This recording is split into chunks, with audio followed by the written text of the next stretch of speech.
இந்திய அளவில் ரேஷன் கடைகளே இல்லாத மாநிலம் புதுச்சேரி. ரீசெண்டா தாவேகா தலைவர் விஜய் அவர்கள் பாண்டிச்சேரியில் நடந்த பொதுக்கூட்டத்தில் பேசின பேச்சு தான். அவர் என்ன சொல்லிருக்காருன்னா, இந்திய அளவில் பாண்டிச்சேரியில ரேஷன் கடைகளே இல்ல அப்படின்னு சொல்லியிருக்காரு. இது உண்மைதானா அப்படின்னு ஃபேக்ட் செக் பண்ணி பார்க்கும்போது 2016 அப்ப இருந்த காங்கிரஸ் கவர்மெண்ட் திரு நாராயணசாமி அவர்கள் வந்து முதல்வராக இருந்திருப்பாரு. அப்ப இருந்த துணைநிலை ஆளுநராக இருந்த கிரண்பேடி அவங்களுக்கும் இந்த நாராயணசாமி அவர்களுக்கும் நிறைய நிர்வாக மோதல் ஏற்பட்டுச்சு. அந்த ரேஷன் கடைகளை விநியோகம் பண்ற பொருட்கள் வந்து நிறைய முறைகேடு இருக்கு அப்படின்னு சொல்லிட்டு பிரச்சனை அடுத்தடுத்து வந்ததுனால 2019 வாக்குல பாத்தீங்கன்னா அங்க இருக்க ரேஷன் கடைகள் எல்லாத்தையுமே வந்து மூடிட்டாங்க. ரேஷன் பொருளுக்கு உண்டான அந்த பணம் வந்து பாத்தீங்க அப்படின்னா அவங்களோட அக்கௌண்ட்டுக்கே வந்து பேங்க் டிரான்ஸ்ஃபர் மூலமா அனுப்பிட்டு இருந்தாங்க. மக்கள் வந்து எங்களுக்கு வந்து பழையபடி வந்து ரேஷன் கடைகள் வந்து திறக்கப்படணும், அது மூலியமா வந்து பொருட்கள் வந்து விநியோகப்படுத்தணும் அப்படின்னு சொல்லிட்டு நிறைய ஆர்ப்பாட்டம் பேரணிகள் நடத்துறாங்க.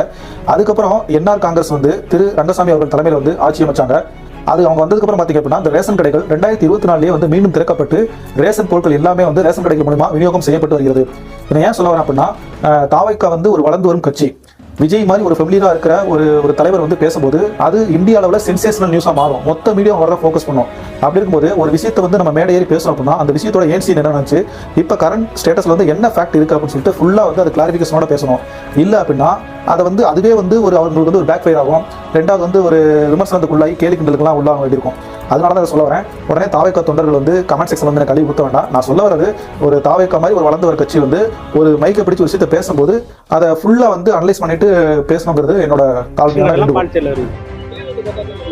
இங்க ஒரு சரஸ்வதி வன்சிபுரி ஒன்று இருக்குது, இங்க சிவகாம்பஸ் ஒன்று இருக்குது, பாண்டிச்சேரியில் எல்லாம் இருக்குது. இப்போ எல்லாத்தையும் அரிசி போடுறாங்க, எல்லாம் மக்கள்லாம் அரிசி வாங்கிட்டு தான் வராங்க. அப்படி ஒன்றும் இல்லைங்களே, எல்லா தொகுதியிலையும் எல்லா ஏரியாவிலையும் ரேஷன் கடை போய் செயல்பட்டு தான் இருக்குது. அரிசி எல்லாரும் போட்டு தான் வராங்க.